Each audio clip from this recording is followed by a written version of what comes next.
જામનગર હાપાઈ યાર્ડમાં મગફળીની હરાજીનું કામકાજ મિત્રો આપણે વિડીયો બનાવતા ત્યારે આપણે એક વકલ આપણે જોયો તો 1625 રૂપિયા ઓછામાં ઓછો ભાવ હતો. તે પછી અત્યારની અપડેટ આપને કહી દઉં કે 1805 રૂપિયા ઓછામાં ઓછો ભાવ થયો છે જામનગર હાપાઈ યાર્ડમાં. મગફળીને 66 નંબરની વેરાયટી હતી મિત્રો. અને આજની તારીખ કહી દઉં તમને 29 ઓક્ટોબર ને બુધવાર મિત્રો. જોઈ શકો છો હરાજીનું કામકાજ ચાલુ જ છે મિત્રો. અને આખી હરાજીના વિડીયો જોવા હોય તો મારી ચેનલ છે જામનગર ખેડૂત, એને લાઈવ સબસ્ક્રાઈબ અને શેર કરજો. સબસ્ક્રાઈબ કરશો એટલે ઓટોમેટિક મારો વિડીયો આપની મોબાઈલ ઉપર સ્ક્રીન ઉપર આવી જશે મિત્રો. અને જોઈ શકો છો આ બધું કામકાજ ચાલુ જ છે હરાજીનું.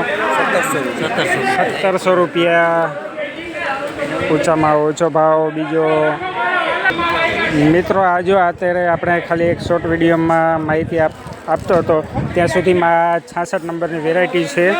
આ જુઓ મિત્રો 66 નંબરની વેરાયટી, આનો 1700 રૂપિયા ભાવ થયો છે. આ જુઓ માલ માલ માલ માલ માલ 1700 રૂપિયા 66 નંબરની વેરાયટી, 1700 રૂપિયા માલનો ભાવ થયો. બાકી તો ઓછામાં ઓછો 1805 રૂપિયાનો બજાર ભાવ હતો. અને હરાજીનું કામકાજ ચાલુ જ છે. હું અપડેટ આપી દઈશ કાલમાં કે શું ઓછામાં ઓછો બજાર થાય છે. આપણા આના ભાઈઓ આવી ગયા છે.